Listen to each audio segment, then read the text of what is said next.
Countless times there were people shot in frustration when watching a young slasher film and the young heroes make a foolish mistake and are killed. Well, now it's time to see if those same people can make smart decisions where it counts. Hello, this is Project Core, a 2D point-and-click adventure where the player controls 6 different kids as they solve puzzles to escape a large mansion. Unfortunately, a mass killer seeks to cut their lives short. The theme is similar to an 80s slasher horror film. The player has one goal: to get the children out alive. And while the goal seems simple, it's locked behind various puzzles and traps the killer has set up. The player has to be careful. One wrong move can end a life. If any of the 6 kids run into the killer, their life is cut short. If all 6 kids die, then that'll be a game over. If even one kid makes it out of the house, the player wins. The point-and-click aspect will offer various options in regards to what specific item the player is focused on. All characters are able to use, talk, pick up, use item on, push, pull, hide, and run. Each character also has a stamina meter that will decrease when they run. Similar to Day of the Tentacle in regards to how they handle the mechanic, a radial menu will appear when a player clicks on an object, and text will pop up when an item is dragged onto the scene.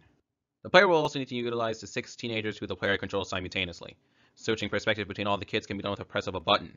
Players will be able to switch whenever and be able to track the other character's view with a small mini camera to the bottom right, detailing what's happening to the other characters. Clicking on the camera will switch the character's perspective so players have a view of the characters at all times. If the killer locks onto a character the player isn't controlling, a warning will appear and alert the player that the character is in danger. The teenagers that the player can switch control of each have a unique skill to them that will help them escape. These strengths and weaknesses are based on classic horror cliches. For a small example, the virgin girl can survive one encounter with the killer, but if she's caught again, she'll die. Also, she is stunned at the sight of blood. Or the jock, who is the stronger of the team, so he has more stamina and can move heavier objects, but lacks intelligence to use a lot of things in a level. The pretty girl, who is slimmer and can hide in more areas, and uses her makeup kit on specific items to allow for more options, but is a pretty girl and attracts the killer more often. The stoner, who is the tallest and reaches various items with ease, but has terrible lungs, meaning less stamina. The smart girl, who can use a lot of technical items in a level, but runs the slowest of everyone. And the horror geek. When he hides, he's less prone to getting caught, but is more prone to stop and spout a bunch of horror movie cliches at random. The main point of designing will be having each character feel useful. This will be reflected in the puzzles where each character can solve them alone, or with switching characters. There's a small issue of balancing in making sure each character feels not only useful, but also features an appropriate setback that won't infuriate the player. A subset of this issue would be the amount of characters. 6 may be too much in the end. This may be cut to 4 or less if things are not looking well by month 2. This is a risk that player feedback could fix, which can be tested as soon as possible, with a deadline being month 3 of development. Additionally, the puzzle amount could be an issue. The current goal is 10 to 12 meaningful puzzles. If by the 4th month they are done, some will be implemented slowly. The killer is the Anti-Force, an unbeatable foe that stalks the halls to kill the kids. The killers are randomized events, spawning wherever and whenever. Upon seeing the kids, the killer will chase them down until they can land the final blow. The killers are random on who it goes after, but if the player focuses on one kid more than the other, the killer will see that kid as a threat and attack the character more often. This is in itself a risk, as this AI system may prove to be too complex.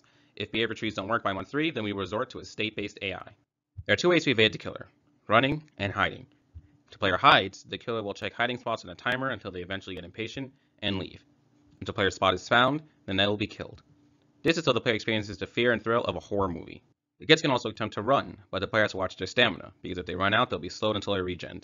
Each decision features a pro and a con. Hiding takes more time but is safer and creates a more suspenseful experience. Running is a faster and has a higher risk. It also creates a more thrilling experience for the player. Evading the kill is up to the player, and each option provides a different kind of user experience. Project Core is similar to Clock Tower and Day of the Tentacle in their point-and-click puzzle adventure aspects. Day of the Tentacle even having the character switching mechanic. Both games reflect a 2D view and vision for the game, while Until Dawn reflects the horror theme and the goal of keeping everyone alive. Even Friday the 13th has a dynamic between killer and the children. The main difference is in these games, where the events with the Anti-Force are either absent or scripted, Project Core's events are random. Project Core hopes to induce a player with the same fear yet enjoyment one would get from watching a slasher film, by guiding those very same slasher kids out of a terrifying situation they've witnessed time and time again. Thanks for watching.